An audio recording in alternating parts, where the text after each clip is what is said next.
A major studio is at it again, taking advantage of actors and lying to them. Oh, imagine that.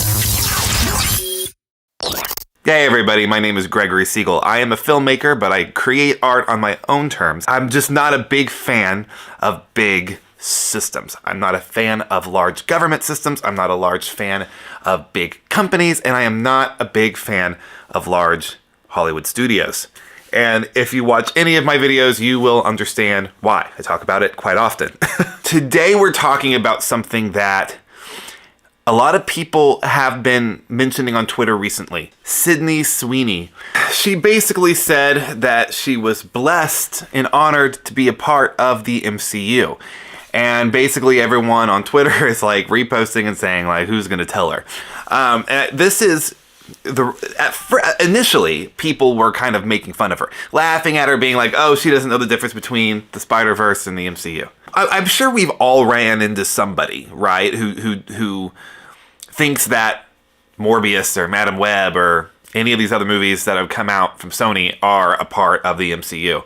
But they're not. MCU, the Marvel Cinematic Universe, is from Marvel Studios, as we know, which is part of Disney. And all the other Spider-Man films that come out of Sony are a part of their Spider-Universe. Sony still owns the rights to Spider-Man IP, but is allowing Marvel Studios to borrow that IP for their own films with Tom Holland. Why did she think that she was a part of the MCU? A lot of people, after investigating this a little further, have started to realize this might not be simple ignorance on her part, but it might signify a deeper problem coming out of Sony itself. Fans have been putting the breadcrumbs together, and now people are starting to realize maybe it's not ignorance on their part, but Sony more than likely is lying to their actors in order to get them to sign contracts. And that's kind of what people have kind of started to really theorize here, and there's been a lot of conversation about it online. We don't know for sure that this is happening, but if it were happening, it would not surprise me in the least. They're a multifaceted company. You know, Sony Pictures is only a small piece of the larger Sony group, which consists of cameras, music, other entertainment, all kinds of stuff. So why exactly would Sony need to do that? Like I've said before in the past, there's a huge disconnect in what studios think audiences want and what we actually want. And Sony is one of those studios that refuses to adapt and understand this, and I think that's why they're suffering. They are going to continue to see trends fall in their films, and more films per year are bombing compared to winning. They make one big box office hit, and then they think they're on top of the world, but then they have many falls, and then they're like, well, we got to figure out how to make more wins. And if our films and the Spider-Verse are winning because of their connection to the overall Marvel situation, maybe, just maybe, we can try to convince actors that it is a part of the overall Marvel universe, so that way we could try to get them in. And that's, like I said, it's very much like alleged. That's not something that's confirmed. But yeah, no, it wouldn't surprise me. We've seen other examples of this in the past. I think a really interesting one for me was in Star Trek, the Star Trek universe. Leonard Nimoy versus Paramount Pictures. They basically used his likeness without his permission. And they put his face on some kind of ad for I think it was beer, but I can't remember the brand. If somebody knows this, put it in the comments. But essentially, the studio settled when he refused to be a part of the Star Trek film. And I just find it very interesting because if he didn't refuse to be a part of that film, I don't think that the studio would have settled. Studios do whatever they can to get what they want.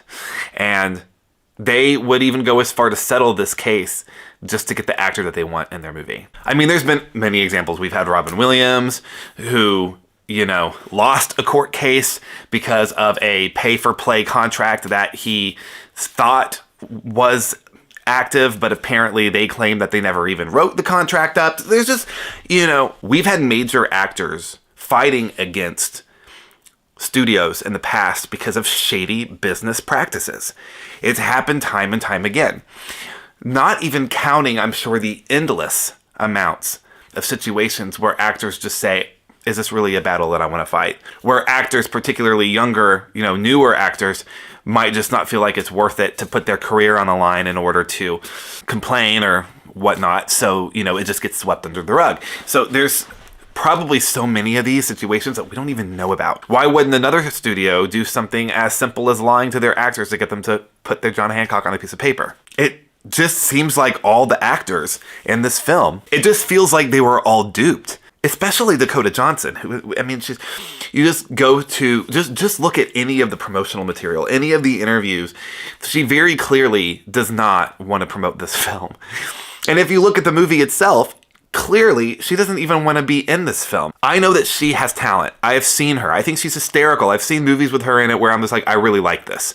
This is not one of them. You can tell she wants nothing to do with it. So there's clearly something going on behind the scenes that, you know, is very shady.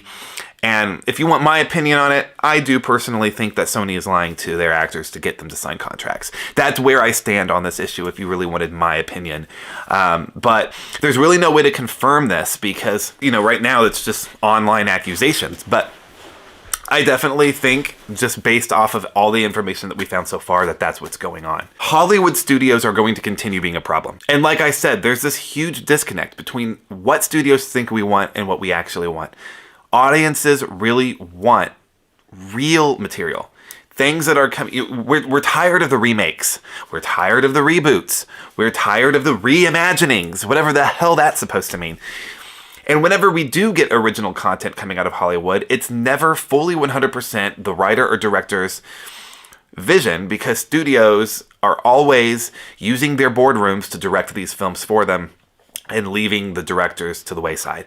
So how do we fix this problem? We really need to search for an alternative. I think other than a few studios right now that are really pro-art, I think A24 is definitely one of them. We do have some studios that appreciate the arts more than others, and then we have some that are more greedy than others. But I think as a whole, as a collective industry in film, we need to be prioritizing alternatives.